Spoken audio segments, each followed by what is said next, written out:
Hi everyone, my name is Paris. Welcome back to my channel. Today, my eyes are on fire. I don't know why. I don't think I changed any of my skincare.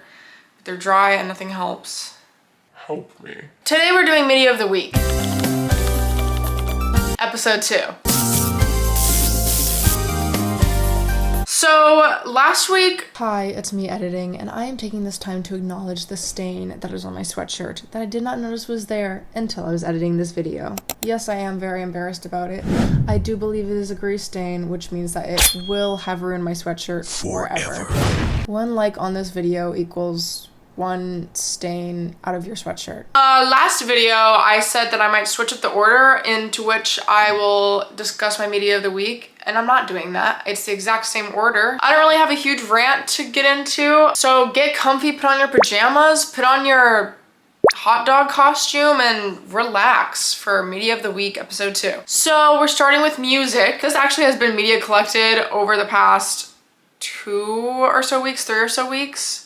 So I have a bit. I have a lot to do, so this might be a longer video than usual. So starting with music, Nothing But Thieves dropped a new single called Stray Dogs, and it was awesome! I loved it, so good. Breathe in the Air by Pink Floyd. I am not an avid Pink Floyd listener, but every time I hear a Pink Floyd song, I'm like, damn, these cats are cooking.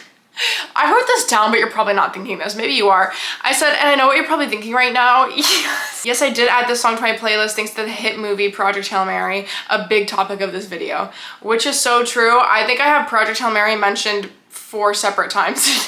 Next I have Zombie Boy by Lady Gaga. I was really excited for Lady Gaga to release new music whenever her new album came out, but I then didn't really listen to the album. I just added this song to my funk playlist, and I saw this TikTok where this girl was talking about ways to get out of a funk, and I believe it was in the comments section. Someone was talking about how they made a playlist of songs that helped them feel better, and this song is just really happy, and I can't tie it to anything sad.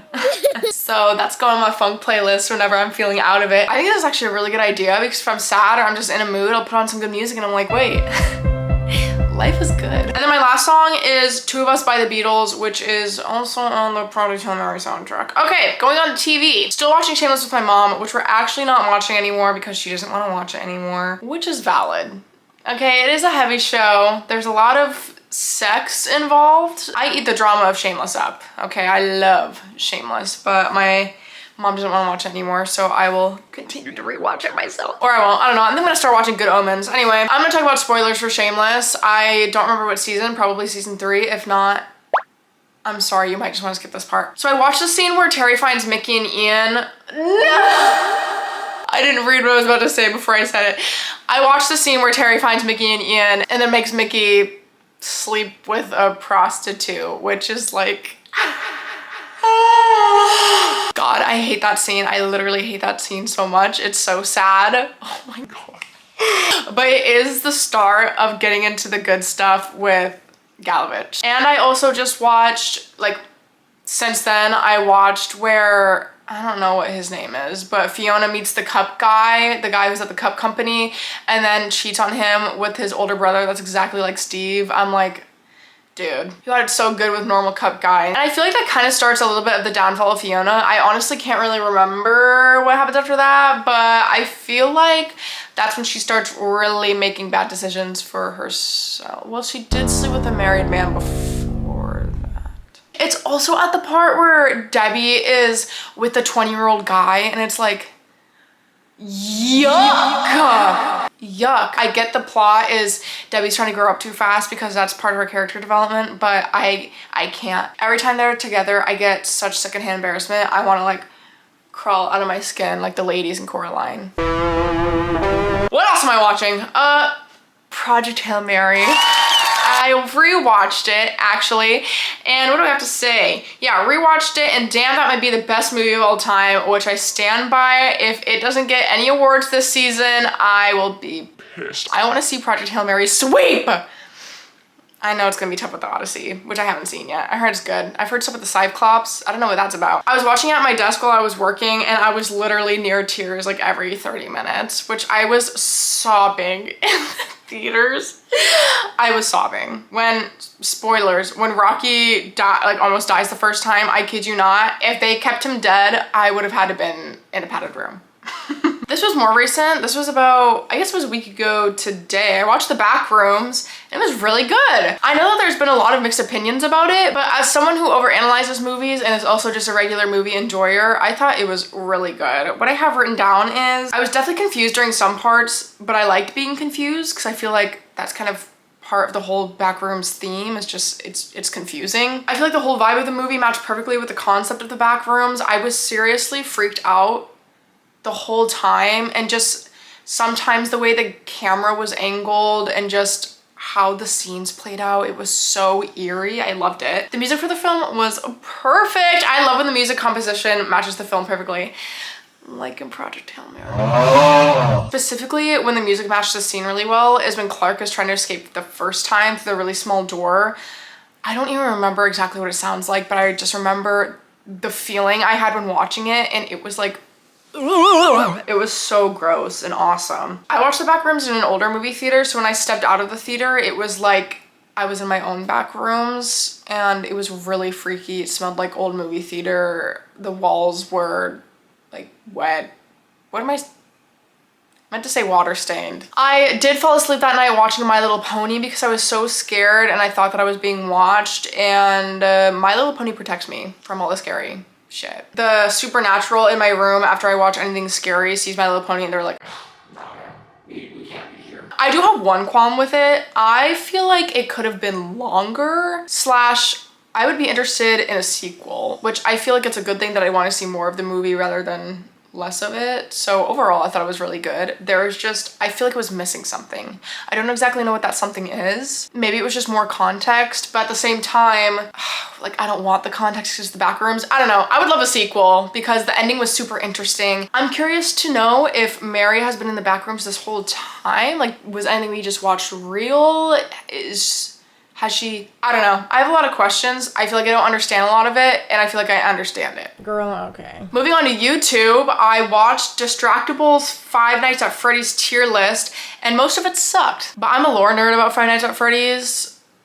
I wish that was useful. You know what I mean? Like, most of the things I'm interested in, I'm like, this wouldn't even win trivia. Watching it also made me decide that I'm gonna be doing tier lists. I think my first one might be Shameless. Might be Five Nights at Freddy's. I don't know. It's all a mystery that you get to find out in a video coming to you soon. Don't know when. Okay. But yeah, I will be doing my own Five Nights at Freddy's tier list where I will be taking it completely seriously because this is a serious topic that needs to be handled with care. And I will not allow some randos who don't know what they're talking about to rate Five Nights at Freddy's wrong.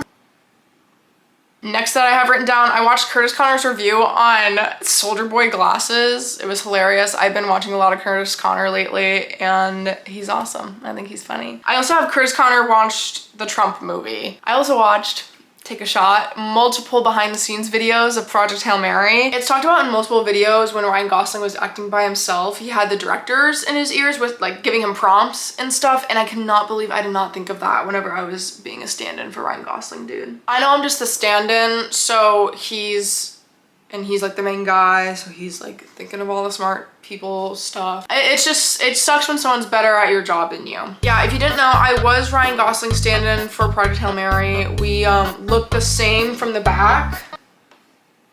So I got the job pretty easily. Last but not least, for my YouTube session, I have started watching a bunch of Friends. I kept getting clips of their videos on social media and I would always laugh whenever I saw them. So I finally watched one of their videos and I've been watching them for probably almost a straight week now. They are hilarious. They are so funny. Every video I'm laughing. And I don't know how they come up with these prompts for videos. One video that's stuck in my head, which spoilers for the video, I guess. It's the one where one of them takes a weed brownie, so spoiler now. They all take a weed brownie and they go to an HVAC convention. How did you think of that? That's hilarious. And then they just walk around and listen to shit. Like, damn it, that's genius. Why didn't I think of that? Anyway, that's the end of my YouTube section on to gaming.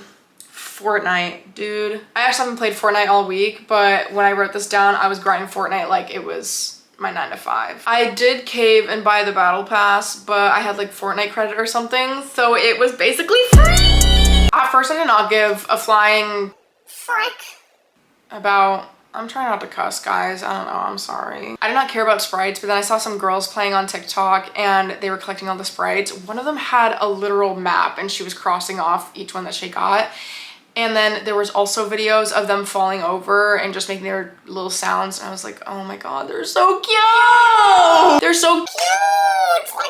So funny, so little, and they were born just yesterday. And they get sad when you die.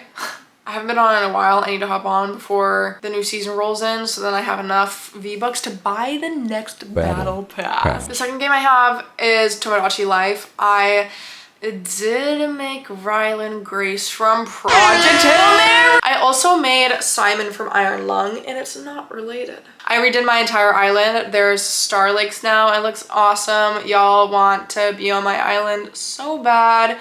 You wish you were my Tomodachi Island. Tomodachi Island. I live for it. When I make the Star Lake, I bake. My final section of this video, which is Media of the Week episode 2. Is books. So I finished Bunny. I talked about that in my last video, and the ending was not how I expected it to be, but it was awesome. It was kind of really sad. I'm not going to talk about it and spoil it, partly because I don't exactly remember how it went down, but also because I don't want to spoil it for somebody. But I just remember it being really good, and I saw someone say online, I think, that it felt like kind of an Alice in Wonderland / Heather's crossover, and that's my jam. So I really love the book. And then after that, I started reading Saltwater by Kitty Hayes. This book has been to hell and back. It's been water stained. It's been stepped on probably. It's been, I don't know why I've dragged this book through the dirt and the mud, but I'm sorry, book. This has honestly been really hard to get into. I think it's just because it immediately changes perspectives after the first chapter. So we get to know the first character for like 3 pages and then we're on to the next. And it time jumps back and forth. So this just might be user error, but I was confused for at least the first 50, like 40, 50 pages. I'm now on page 116 and it is getting really good. This was my Barnes & Noble's book of the month for May. And whenever I was picking it up, the worker told me that it was incredible and I wouldn't expect any turn or anything like that. It's a mystery thriller. Yeah, it's been pretty good so far. I did skip to the back of the book and did accidentally read the last line, which might have spoiled the entire book. So guess I'll update you guys on if I spoil the entire book or not. If I remember to do that, I probably won't, so you'll never know. But I am really excited to finish this because I purchased it. What? Because I purchased Project Hail Mary. Take a shot, take a shot, take a shot. Everyone should be drunk by now by the sheer amount of times I've mentioned Project Hail Mary in this video. You're welcome. Yeah, since the movie was so incredible, I decided to pick up the book, and I've been trying to avoid book spoilers, which is not like me at all. I love spoiling something for me. I spoiled pretty much the entirety of The Walking Dead because if one of my favorite characters died, I was gonna have to be put in a padded room. I have tried not to spoil anything in the book. I have gotten a couple spoilers, but I am so excited to read this and get more context on this story. I know Andy, we were talking about doing a sequel. Don't even play with me right now. Like, I will be Ryan Gosling's stand-in again. So I have that, I haven't started it yet, just wanted to show it off. And then for my final book, I have Contemporary Monologues for Women, Volume 2, because I am an actor. And looking for monologues in college was the equivalent of getting my teeth pulled. And this one's actually good. I feel like it's really hard to find well-written comedic monologues for women because they're all about hating a boy or some stupid shit, and I'm sick and tired of this, Grandpa! Like, I don't want to talk about eating divorce papers or how no one wants to have sex with me. Like, I can't do it anymore! So yeah, this book has really good monologues in it. Got it in an NYC bookshop because I'm just an actor like that.